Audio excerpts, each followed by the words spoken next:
hello. Well, I'm here in my little book corner. I've got my dinosaur mug because today I'm going to be talking about An Unkindness of Ghosts by River Solomon. So, An Unkindness of Ghosts could very well be one of the more interesting science fiction books to come out in the past 10 years. In this video, I'm basically going to be exploring some of the main themes and plot points, so if you haven't read it yet, I suggest you do. There are going to be quite a bit of spoilers, so now that we have that out of the way, let's get into it. So, at its core, An Unkindness of Ghosts is a story about hegemony. How ideas are disseminated through a population by whoever happens to be in power. It's a story about inheritance and the perennial nature of oppression, but it also engages with traditional science fiction themes and tropes in a really interesting and new way. Solomon presents us with what's largely recognizable as a traditional slave narrative, but they do this cool thing which is set it on a generation ship. So a generation ship, if you're familiar with sci-fi, you probably know what it is. I think the best way for me to explain it to you is probably to let's do a little scenario. Let's say that you are writing a science fiction novel. Some apocalyptic event is coming, the earth is gonna explode in 10 days, the ocean levels are rising and CO2 levels are getting insane and something crazy like that. NASA sends a bunch of dudes to go colonize a distant planet. Now, because you're a special science boy, you know that any planet besides Earth capable of supporting human life would have to exist billions of light years away. You could always invent some kind of hyperdrive system that allows the characters to reach this planet in a reasonable amount of time,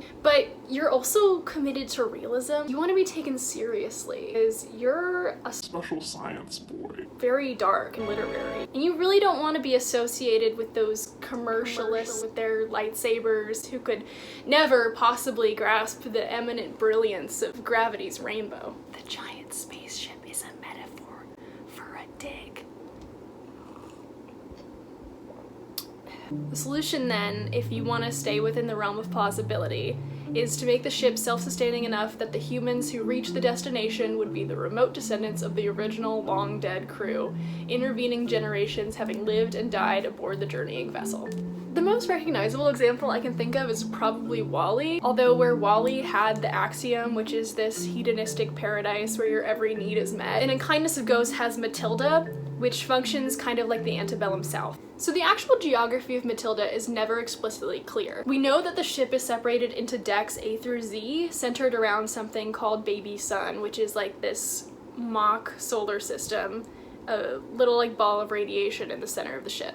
We also know that the people on the upper deck live in luxury. Their estates average around 9,000 square feet. They're also all almost exclusively white. And then the lower deckers are mostly people of color, and they're essentially slaves. Every day they're forced to work these long shifts on what are called the field decks, which is where they cultivate all their food and livestock. I also feel it's important to note that it's not actually that important how the ship functions. The only thing you really need to know is that Matilda is capable of supporting enough food and water that there really isn't any scarcity. There's just an uneven distribution of resources between decks. In the first scene of the novel, we see our main character, Aster, amputate the foot of a child on one of the lower decks because it's so cold because all the heat is being redistributed to the upper decks. So we have this class system going on that's very clear, but any kind of system like that is going to be backed up by some sort of ideology.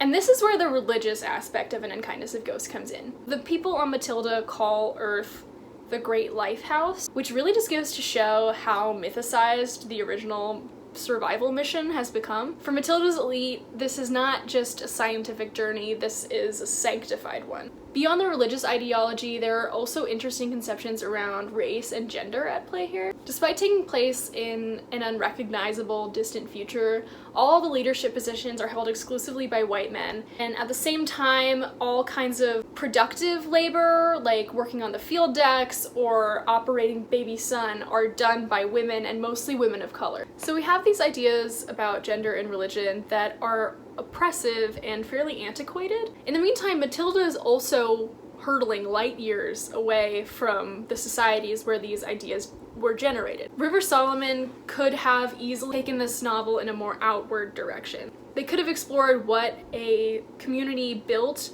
on these really antiquated ideas would discover, what they would do, what their politics would look like, but instead they take a more reflexive approach and decide to focus on how these ideologies stowed away onto Matilda in the first place and how they've been allowed to perpetuate. So when I say that Matilda is a generation ship, I think generation is really the operative word here. Because the only way of preserving what is known of the Great Lifehouse is tradition, they also pass down conservative worldviews on gender and race, and in the process become defined by these things. That's why Aster, as the main character of the novel, really stands in this interesting place. Because Aster is unable to be defined by these things, just by who she is. So Aster is a Q-decker. Aster has this kind of gender ambiguous body, so she can pass as either male or female. She's also a healer. She grows medicinal herbs that she uses to help cure some diseases on the ship. She grows her own painkiller called poppy serum. The light is in my face. Okay, so because of her talents as a healer, Aster is enlisted to help Theo, who is the ship's surgeon general. Basically, Theo is like the ship's only doctor. We don't see any other doctors on the ship, I don't know. He's a very busy guy. He gives her passes to go from deck to deck to help ease the load on how much doctoring, is that a word? To help him take care of patients. Aster is also an incredible mimic. The first time Aster speaks, she's trying to get someone to stop doing something she doesn't want them to do. And the only people she's ever heard command are upper deckers, so that is the voice that she imitates, and it just kind of ends up being how she talks. This gives her the ability to almost code switch and communicate with both lower deckers and upper deckers who both have their own unique dialects. So all these things combined mean that Aster is just kind of tetherless. Instead of being the product of one or two traditions passed down through a generation, she is the product of Matilda itself, and therefore it makes sense that she would be its, spoiler alert, downfall. Reading An Unkindness of Ghosts, I thought a lot about Aurora by Kim Stanley Robinson. Aurora was published in 2015, just like 2 years before An Unkindness of Ghosts. Aurora is another one of these generation ship stories where a few thousand people get sent off to colonize another solar system. It does something similar to a lot of other generation ship stories. It focuses on a collection of people as they unlearn this prescribed destiny that they were sent off with when the mission ultimately fails. Because of course it's gonna fail. It's science fiction, things can't go right. So yeah, it's just like a bunch of people coming to terms with human greed. They're like big society stories. Where in Unkindness of Ghosts, Where An Unkindness of Ghosts departs is that it makes it more about the individual.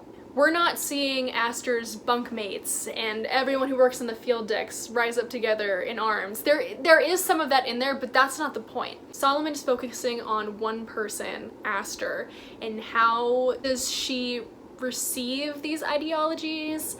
How does she combat them? She's not aiming to change everyone's mind and say like, hey, you know, racism is bad, maybe, like, you can be gay.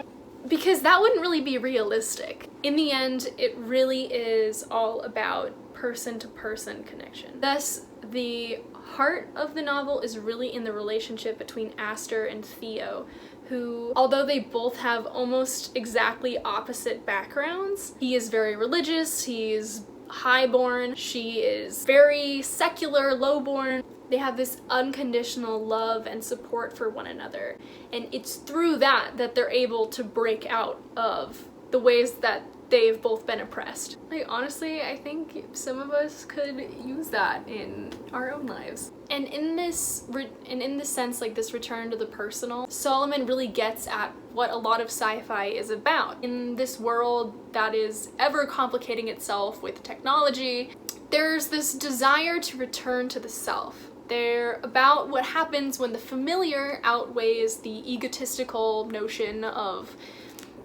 humanity needing to spread its seed across the universe. It's pretty typical in a generation ship narrative that the story will end with a return to the crew's home planet, usually Earth, not always Earth. In An Unkindness of Ghosts, we see something similar. Aster programs a shuttle to travel through a wormhole using her mother's notes. Again, we have this theme of tradition, but she does this alone. what I like about this, and what I like about how it differs from a lot of other stories, is that Solomon posits this idea that home is a place that you make for yourself. So in conclusion, book good. I did have some issues. A lot of aspects of the religion weren't like super fleshed out, but overall it was a really enjoyable read. Maybe enjoyable is not the right word. It is a slave narrative, so it was an interesting read, and it's always really cool to see a new take on an old trope. Anyway, I have to go outside because this book makes me feel very claustrophobic. Have a great rest of your day.